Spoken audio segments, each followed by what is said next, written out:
You have no idea what you're missing. It's Tuesday. What are you excited for an early Wednesday? Because I'm not. So starting about two open mics ago, I began to read you all a tantalizing science fiction erotic story. Star Trek, The Sixth Generation. And I got a company the first night and it was fucking magical, and then the next time I just played some music I made like 8 years ago and it was good too. But I am excited to back at my side, the left to be specific, Thousands of Beez, and we've done a lot of things together, and I think we definitely should do more in the future without, not in public, but we won't tell anybody until we release it. Yeah. But if you hadn't been here and you're wondering what I'm talking about,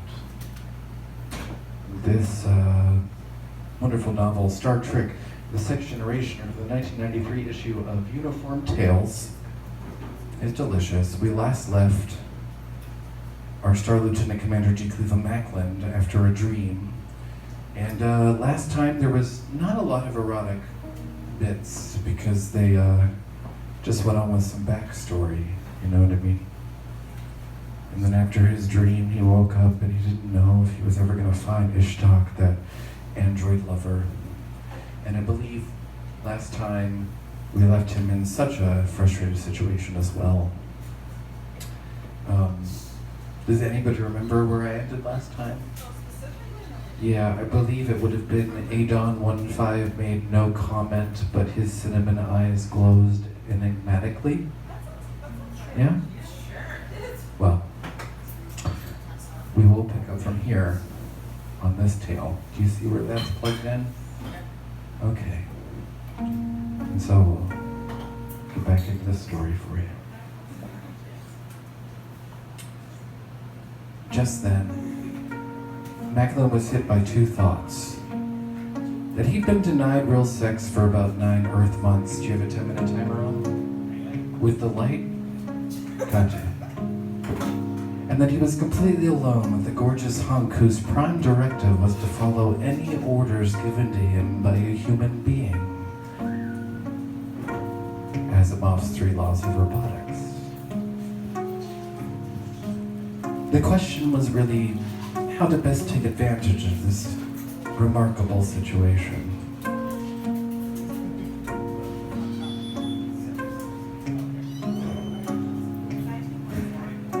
As Macklin's hormones started to take over, he tried to remind himself that in stasis his body had not known the passage of time, and that the Morpheus unit, tapping directly into his memory, had fed his mind with enough dreams to keep the most ravenous libido satisfied.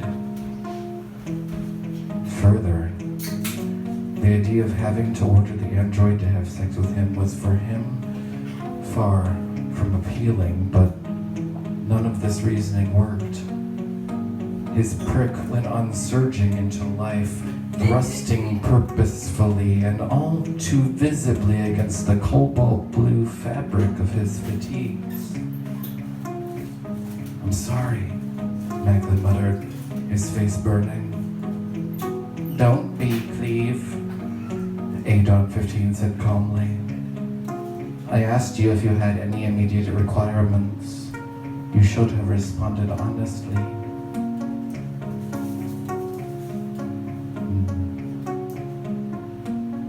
What happened next almost sent Macklin spinning out of his personal reality orbit. Adon15 moved in close, took hold of the fastener at the spaceman's neck, and unsealed the front of the coverall fatigues with a single downward jerk. "What the?" Macklin yelped. But he made no further protest as the android went on to slip his hands inside. The questioning fingers, the stroking palms felt good. Maybe too fucking good, Macklin thought. Too skilled, somehow too assured. The shouldn't be happening, Macklin gasped. It's wrong. Oh, wrong. The android's eyes brimmed with hurt innocence. But what is it you wanted, isn't it, Cleve? I thought that's the point, Tom. Macklin interrupted. You are an artificial biological construct. Although physically an improvement on the human standard and with a genius level IQ, you are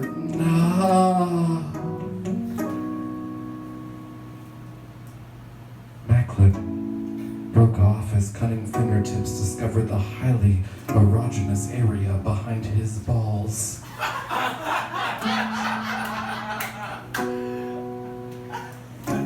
Your capacity for reacting to emotional and sexual stimulation ought to be very limited. I'm different, Adon 15 said proudly. I am the first of my kind, a working prototype, if you like.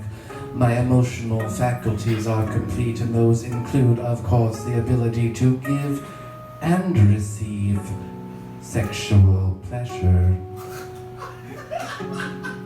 So far, Macklin grunted, I'm impressed. Thanks, Cleve. The android's hand shifted, moving with deliberate, sensual slowness over the spaceman's bulky thighs to the muscular curves of his ass. So am I impressed, that is. You feel in this zone particularly very impressive. Macklin chuckled. So you like my buns, huh? Then he frowned, hit by an unwelcome thought. Seriously, Don, how can I be certain you are just programmed to respond to any human's sexual needs? You can't be certain, the android said frankly. But I'll do my utmost to convince you that my desire for you is in no way counterfeit. Sounds like fun, Macklin commented, but why so formal all of a sudden? Force of habit, Agent 15 sighed. He let his hands fall back to his sides and he smiled a raunchy smile and said, Oh, I get the message. You want to fuck, right? Macklin grinned happily. Now you're talking. I could use my mouth to better effect, Adon 15 murmured, then said about proving it. They kissed, but otherwise did not touch each other. When they broke apart, they locked glances, making the link physical. The starman reached out and took hold of the android's waist. The black, wet-look fabric stretched tight over that perfect torso, felt incredible. Slinky as silk, smooth as rubber, pliant as the most supple leather, while the flow of muscle beneath its intensified its intrinsic sensuality to a dazzling degree. Seduced immediately by the tactile wonderland of this strangely clad body, Macklin found it impossible to keep his hands in one place for long. He explored with mounting desire. He surrendered to great hunger, the hunger of discovering a totally new world. The magnetic pull of alien horizons was irresistible, and maybe a little scary. But he possessed him like a drug.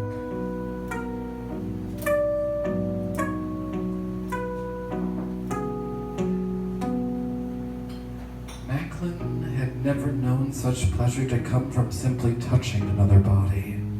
As though sensing automatically Macklin's immediate need, the android leaned back a little, allowing his worshipper full scope. You must be a mind reader, Macklin said approvingly. I don't know what this body coating is made of, but I must put in a requisition first chance I get. You should be on the inside. Does it feel good? Oh, yes. Wonderful. Yes. Yes. Thanks for the vote of confidence, but Macklin lowered himself to his knees. You ain't felt nothing yet.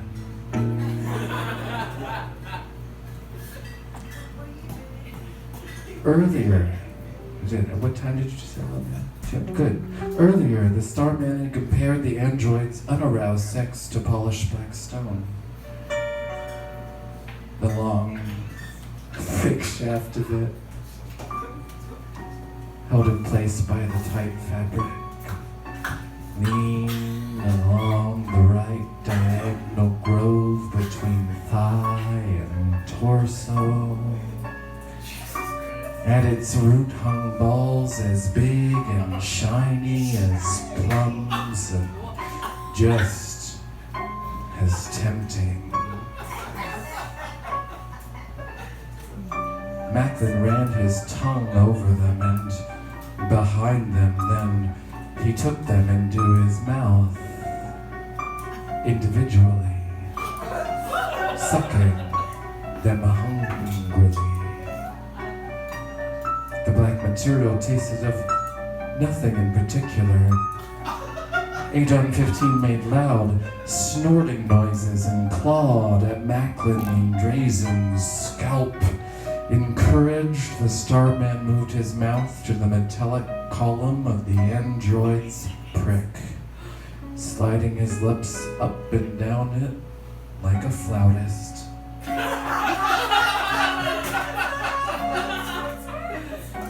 Inevitably, he honed in on its satin smooth head. The inverted head of the bulbous glands was most irresistible. Macklin kissed it, licked it, stroked it with his tongue and teeth. No, no more, the android growled at last.